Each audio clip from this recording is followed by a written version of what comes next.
вонсудски можности им стојат на располагање на граѓаните и како истите да ги искористат за решавање на работни спорови.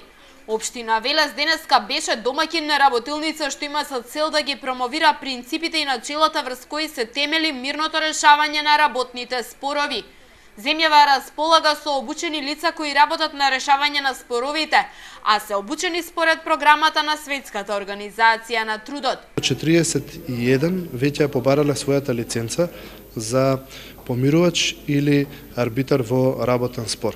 Така што во регистарот на Министерството за труд и социјална политика ги има нивните имиња, секој што сака да го реши својот спор вонсудски, може да се обрати до нив. И уште една голема поволност за мирното решавање на работните спорови е тоа што целата постапка е бесплатна за оние кои што ќе ја побараат. Значи, државата има обврска да ги плати трошоците на помирувачот и арбитарот.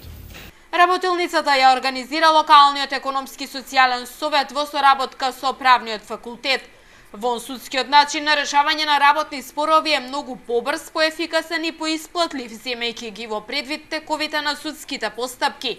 Велес е првата општина што организира ваков вид на обука, а со поддршка на Меѓународната организација на трудот.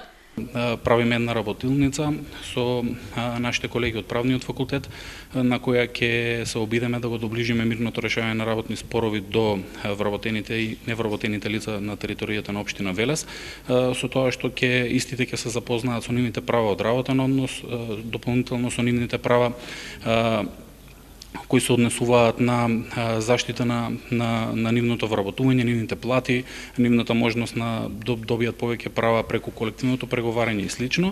Начините за вонсудско решавање на работните спорови во земјава се во склад со директивите на Европската унија.